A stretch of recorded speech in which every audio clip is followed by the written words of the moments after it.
요즘 청년들이 사람을 이해할 때 중요하게 여기는 MBTI라는 테스트가 있습니다. 외향형이냐, 내향형이냐, 감정형이냐, 일 중심이냐, 이런 테스트가 있는데, 인터넷을 뒤져보니까, 제가 요셉 이야기를 청년들에게 하려고 요셉 MBTI는 이겁니다. 막 이렇게 해서 찾았던 적이 있는데, 요셉은 아마도 이 인터넷에 보니까 ENTP라고 써놓은 것을 보았습니다. 이게 정확히 어떤 말이신지 이해가 되시지 않을 수 있는데, 이 성향의 한 가지 특징은 내면의 상처를 가지고 있을 경우 이를 드러내지 않으려고 강한 자신을 연기한다는 특징이 있다고 합니다.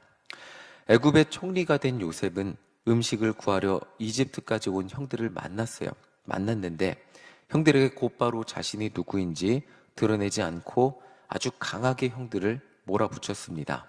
적국의 스파이로 여기고 스파이가 아니라면 맨 막내 동생 베냐민을 데리고 오라면서 형제 중 한 명인 시므온을 억류해 놓기까지 했습니다.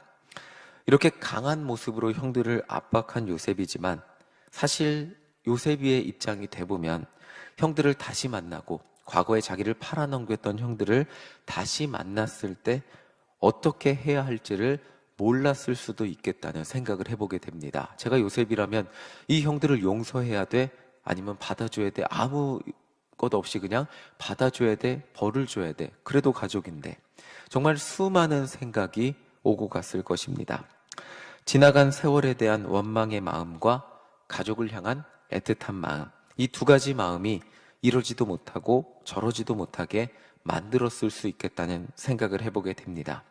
만약 여러분들이 요셉이라면 그렇게 잘 됐는데 그런데 그 형들을 다시 만났다면, 나를 과거에 죽이려고 하고 내 인생에 정말 그 고통과 아픔의 시간을 준 형들, 그 형들을 다시 만났다면 과연 그냥 웃으면서 용서해 줄 수 있을까요?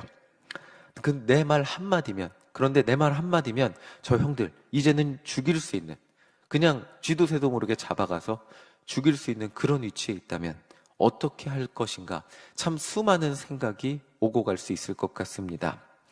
이런 요셉의 감정이, 복잡한 생각들이 해결되는 순간이 바로 어제 말씀인 유다가 막내 동생 베냐민을 대신해서 벌을 받겠다고 말하는 순간, 요셉의 복잡했던 마음이 풀리는 순간이었습니다. 유다 형이 막내 동생을 대신해 감옥에 간다고 하자 지나간 세월에 대한 감정이 녹게 되는 그런 요셉의 눈물이 보이게 됩니다. 여기서 우리가 보게 되는 것은 지나간 세월에 대한 화해와 용서는 그냥 지나간 세월에 대한 분노를, 형 왜 나를 그렇게 팔아넘겼어? 내가 얼마나 무서웠는지 알아? 내가 그 시간을 형들이 팔아넘겨서 그 시간을 사는 게 얼마나 힘들었는지 알아? 형 입장 바꿔도 당해볼래? 라고 하는데 있지 않다는 것입니다. 그 형들의 지나간 세월에 대한 용서는 아버지를 향한, 동생을 향한 그 유다 형의 희생과 사랑, 그것을 보았을 때 요셉이 참지 못하고 무너지게 되는 것을 보게 됩니다. 그때 진정한 용서가 일어나고 요셉이 눈물을 참지 못하고 그냥 엉엉 울면서 형들에게 자신이 요셉이라는 것을 알려주게 됩니다. 근데 문제는 형들이었습니다. 가해자죠. 예상하지 못한 장소에서 과거의 잘못을 마주하게 되었습니다. 그것도 자신들이 감당할 수 없는 존재로 마주하게 되었습니다. 과거에는 갑이 형들이었어요. 자신들이 요셉을 팔 수 있고 요셉을 죽일 수 있는 힘이 있었지만 이제 갑과 을이 바뀌었습니다.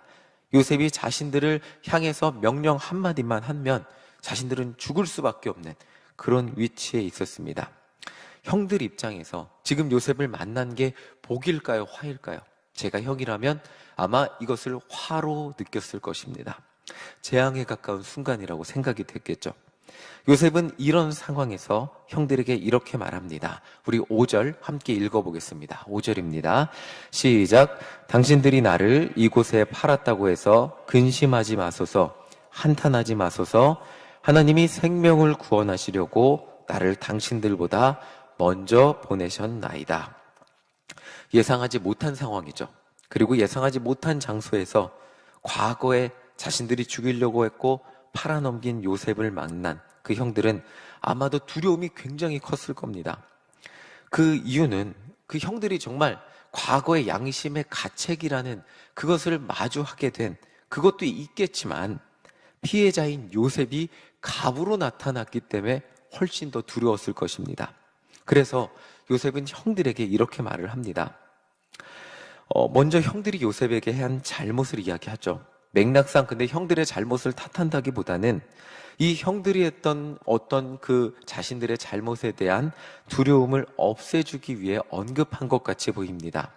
아주 정확하게 형들의 두려움의 근원을 정확하게 찝어서 말을 해줍니다. 형들이 두려워하는 것은 바로 형들이 요셉을 판 것 때문에 이제 갑이 된 요셉, 힘이 있는 요셉에게 보복을 당할 것을 두려워하는 것인데, 요셉은 아주 정확하게 형들의 두려움의 근원을 딱 찍어서 이런 기가 막힌 말을 합니다. 하나님이 나를 판 것은 형들이 나를 판 것은 하나님이 생명을 구원하시기 위해서 나를 이곳에 보내신 계획 중 일부였습니다. 라고 형들의 두려움의 근원을 없애주는 말을 하고 있습니다. 형들이 나를 그렇게 팔아서 나를 미워해서 판 것 같지만 그 판 것 역시 하나님의 크신 계획, 나의 삶을 인도하시는 계획 가운데 있었습니다. 라고 말을 하고 있습니다. 우리는 요셉의 이 말을, 이 정말 위대한 믿음의 고백이거든요. 우리가 똑같은 요셉의 인생을 살면, 똑같이 과거에 나에게 상처 준 사람을 만난다면, 그것이 가족이라면 마주하게 되었을 때, 내가 힘이 있는 상황이 되었을 때 요셉과 같이 똑같이 고백할 수 있을까? 굉장히 어려운 일입니다. 그런데 요셉은 이 믿음의 고백을 하고 있습니다. 형들이 나를 판 것은 하나님이 나의 삶을 인도하시는 계획 중에 일부였습니다. 정말 우리는 요셉의 이 말을 쉽게 생각합니다. 요셉이 남의 이야기니까, 그리고 총리가 돼서 성공했으니까, 총리가 되는 그 정도 성공하면 이렇게 말할 수 있지, 그렇게 넘어가고 그렇게 생각하게 되는데, 정말 쉽지 않은 쉬운 말이 아니라는 것을 우리는 조금만 생각해 보면 깨닫게 됩니다. 그런데 모든 그리스도인들에게, 우리에게 관계 회복의 열쇠가 있다면 바로 이 요셉의 고백이라고 할 수 있습니다. 원수와도 같은 사람을 용서하기 위해서 우리에게 필요한 것이 있다면, 그냥 어느 날 갑자기 기도하니까 갑자기 성령님이 뜨거운 마음, 기름 부음을 부어주시고 예수님과 같은 마음이 생겨서, 물론 그런 일이 일어날 수 있겠지만 정말 사랑과 같은 엄청난 사랑이 엄청 넘쳐나고 용서가 되지 않던 사람을 보니까 갑자기 사랑이 돼서 용서가 되는 경우 그렇게 많지 않다는 것을 우리는 경험하게 됩니다. 대부분의 경우 아무리 기도해도 용서가 되지 않는 마음, 미움이 해결이 되지 않는 마음, 아무리 사랑하려고 해도, 그렇게 노력해도 계속해서 미흡게 힘든 우리의 마음들, 우리는 스스로 그런 우리를 경험하면서 언제나 내 믿음이 부족하고 언제나 하나님 뜻대로 살지 못하는 한 사람이라는 생각을 하게 됩니다. 그러다 보면 설교와 실제 삶의 괴리 속에서 괴로워하거나, 교회에서 듣는 말은 이론은 좋은데 현실성이 나에게 적용이 되지 않는 말로 여기고, 나는 말씀은 말씀대로, 미움은 미움대로 살게 되는 우리의 모습을 발견하게 됩니다. 우리가 우리 삶 속에서 진짜 용서를 하기 위해서 정말 필요한 것은 내 삶에 일어난 사건들, 내가 경험해야 했던 일들에 대한 이유와 의미를 깨닫게 되는 것이 필요하다는 것입니다. 바로 그때 진짜 용서가 가능하게 된다는 것입니다. 그러니까 요셉의 오늘 말씀의 예를 들면, 요셉이 노예로 팔리고 보디발의 집으로 오고 감옥에 갔던 이 모든 과정들, 형들에게 원망하면 원망할 수 있겠지만 요셉은 자기 삶의 이 모든 순간들을 하나님이 나의 삶을 인도하시기 위해, 이 말씀의 위대한 믿음의 고백들을 보면 정말 수많은 생명들을 구원하시기 위해, 당신들과 당신들의 자녀를 구원하기 위해 나를 먼저 애굽으로 보내셨습니다 라고 고백했던 그 요셉의 고백처럼 나의 삶을 인도하고 계시고 나의 삶을 사용하고 계신다는 하나님의 그 인도하심에 대한 신뢰를, 이해가 있어야 용서가 가능하다는 것입니다. 우리 안에 누군가를 향한 원망과 미움을 해결하기 위해서는 하나님이 나의 삶을 인도하고 계시고 나의 삶을 사용하시기 위해 그 길을 걸어가게 하신다는 것을 이해하게 된다면 용서할 수 있는 해결점을, 힌트를 발견하게 된다는 것입니다. 여기서 제가 힌트라고 말씀드린 것은 그렇다고 해서 모든 원망과 미움이 해결되지 않기 때문입니다. 그것이 이해된다고 해도 가족이 가족을 버리는 그 사건은 너무한 사건임에 정말 확실합니다. 아무리 언제나 형들이 나에게, 요셉에게 준 상처는 언제나 남아있을 수밖에 없습니다. 그래서 하나님이 이 사건을 경험하게 하신 것입니다. 형들을 만나게 하고 유다 형이 막내 동생 베냐민을 향해 자기가 대신 벌을 받고, 아버지가 지금 베냐민이 잡히면, 벌을 받으면 아버지가 돌아가실지 모릅니다 라고 하는 그 사건을 경험하게 하신 것입니다. 그 경험하게 하시고 요셉이 준비가 되었을 때 요셉에게 형들을 만나게 하시고 이 사건을 경험하게 하신 것입니다. 우리 5절을 다시 한번 읽어보겠습니다. 5절입니다. 시작. 당신들이 나를 이곳에 팔았다고 해서 근심하지 마소서, 한탄하지 마소서. 하나님이 생명을 구원하시려고 나를 당신들보다 먼저 보내셨나이다. 자, 요셉은 형들에게 하나님이 저를 총리로 만드시려고 여기로 보내셨으니까, 형들은 나를 죽이려고 했지만 결과가 좋으니까 용서해 줄게, 괜찮아, 이 말을 하는 게 아닙니다.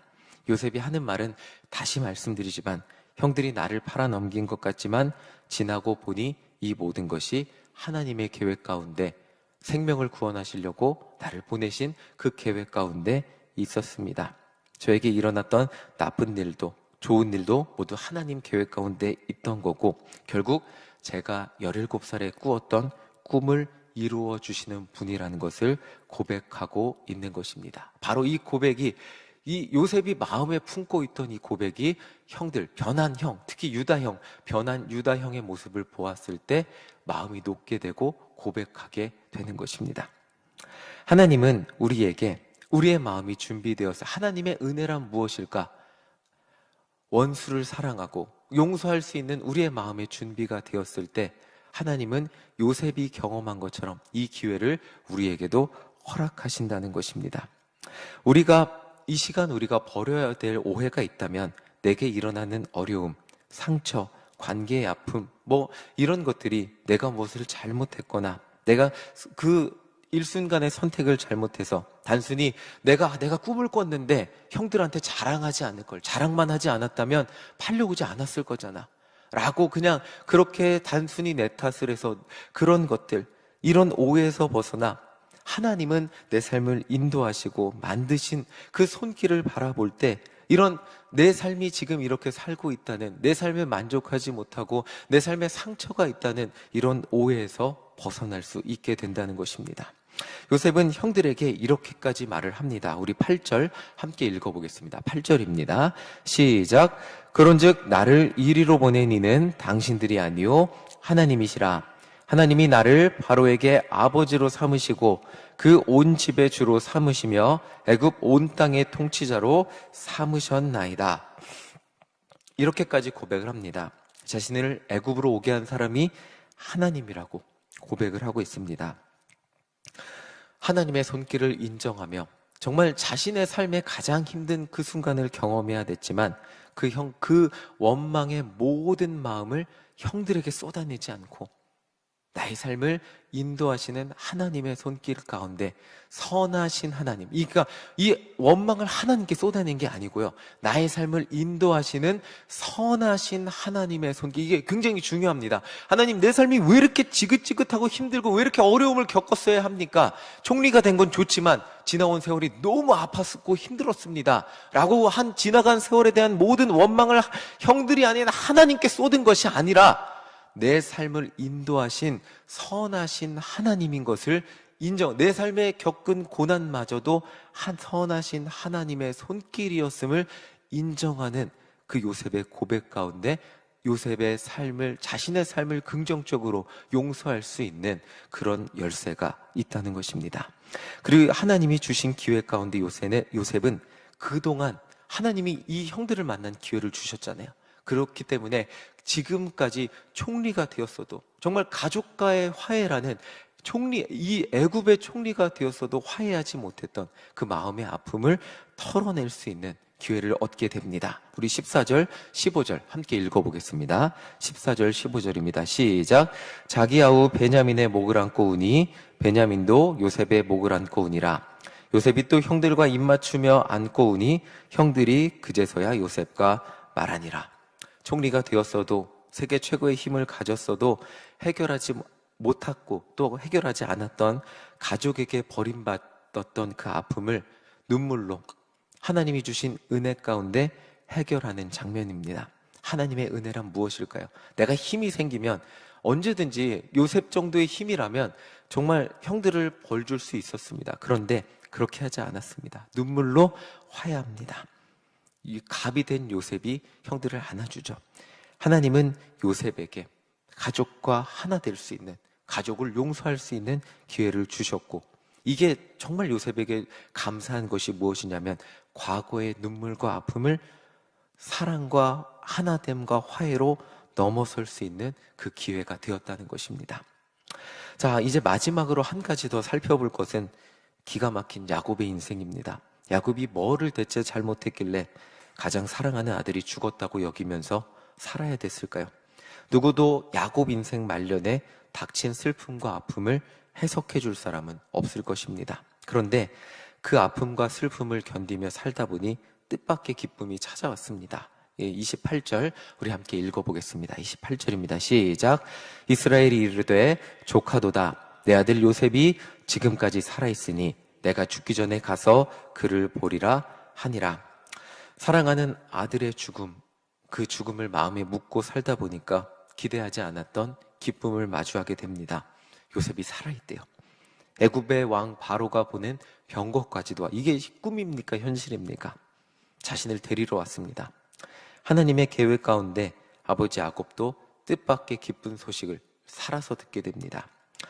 비록 하나님이 인도하시는 삶 가운데, 그리스도인의 삶 가운데 고통도 있고 아픔도 있고 슬픔도 있고 비극도 있지만, 하나님이 오늘 이 말씀을 통해 우리에게 알려주시는 것은 하나님의 계획 가운데 우리의 삶의 결론은 기쁨과 감사, 그리고 우리가 정말 너무나 우리를 기뻐하게 만들어주시는 때로는 뜻밖의 선물이 우리에게 준비되어 있다는 것입니다. 하나님은 우리 삶에 선물을 주십니다. 은혜라는 선물을 주시고요, 화해라는 선물을 주시고요, 과거의 아픔을 극복할 수 있는 선물을 주십니다. 그리고 정말 내 마음에 사무치고 사무쳐서 자녀의 죽음이라는 극복하기 어려운 그 상처까지도 때로는 넘어설 수 있는 그런 선물을 주십니다. 우리의 삶을 인도하시는, 여기에서 중요한 것이 있다면 선하신 하나님, 우리의 삶을 인도하시는 선하신 하나님의 손길을 인정하는 것입니다. 이 새벽 시간 무엇을 의지하며 기도하십니까? 기도함에도 불구하고 세상에, 내가 살아가는 세상의 삶을 바라보면 여전히 한숨과 아픔, 눈물과 걱정, 변하지 않는 세상에 그 걱정에 사로잡혀 살아가지는 않으십니까? 그런데 오늘 이 말씀이 우리에게 알려주는 것은 우리에게 일시적인 아픔과 고난과 눈물이 있을 수 있지만, 그 고난이 17년이고 그 고난이 긴 시간이 될 수 있겠지만 결국 그 모든 것은 하나님의 인도하심에 있고, 그 고난의 결론 가운데는 화해가 있고 은혜가 있고 회복이 있고 하나됨이 있다는 것입니다. 하나님의 손길, 하나님의 인도하심의 끝에는 내가 이해하지 못하는 하나님의 뜻이 있다는 것입니다. 그 삶이 야곱이라 할지라도, 그 삶이 이제는 늙어서 죽음을 바라보는 야곱이라 할지라도 그 삶의 끝에는 기쁨과 은혜와 감사가 있다는 것입니다. 이 새벽 시간 그 은혜를 발견하는 우리 모두가 되시기를 간절히 소망합니다. 화해의 은혜를 발견하시고 또 회복의 은혜를 발견하시고 하나님의 선물이라는 은혜를 발견하시는 우리 모두가 되시기를 간절히 소망합니다. 아멘.